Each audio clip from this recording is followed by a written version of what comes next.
Bien, bonjour à toutes et à tous. Je suis heureux de vous retrouver pour ces nouvelles du front de guerre de 1914, dans lequel Maurice Genevoix, de l'Académie française, secrétaire perpétuel, nous décrit ce qu'il a vécu, véritablement. Ce coup-ci, c'est le titre que j'ai donné, l'ennemi qu'on n'a pas tué. D'habitude, on tue l'ennemi.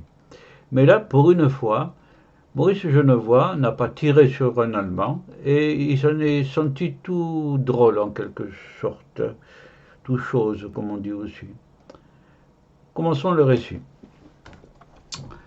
Je parcours une dizaine de mètres jusqu'à un hêtre énorme, derrière lequel je me dissimule un instant.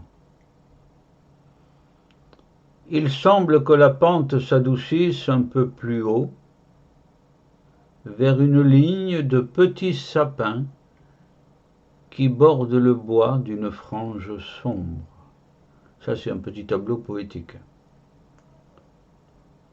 Au-delà, c'est le sommet, l'étendue sous le ciel libre.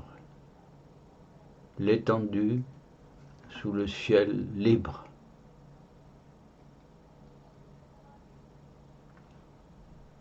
Un seul pas de côté. Un seul pas, hein. Il est derrière l'arbre, il fait un seul pas de côté. À 30 mètres, adossé au tronc blanc d'un bouleau, un homme, un Allemand, donc, rêvasse, le regard vague et les mains dans ses poches. La décontraction totale, la tranquillité. Il est grand, chaussé de bottes engluées de boue,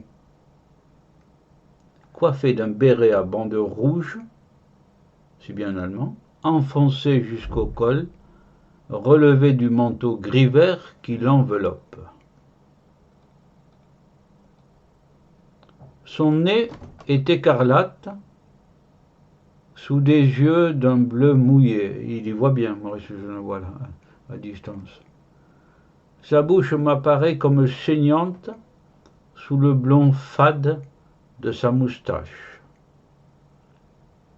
Il s'ennuie, il somnole, il ne me voit pas.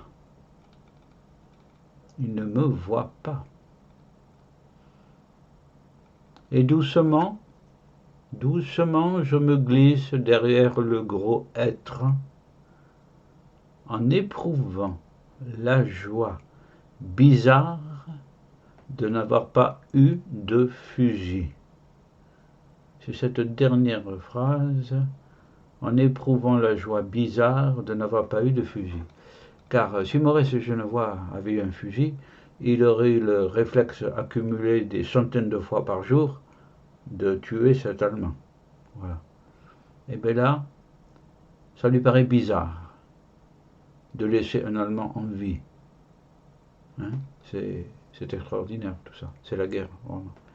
C'est un autre climat que celui dans lequel nous vivons. Voilà. C'est dans Sous Verdun, subdivision du livre Ceux de 14. Et c'est sur cette joie bizarre, cette impression bizarre de ne pas avoir tué, de moi si je ne vois, d'avoir laissé un homme en vie, que je clôt cette historiette du front de guerre de 14-18. Au revoir à tous et à toutes. Au revoir.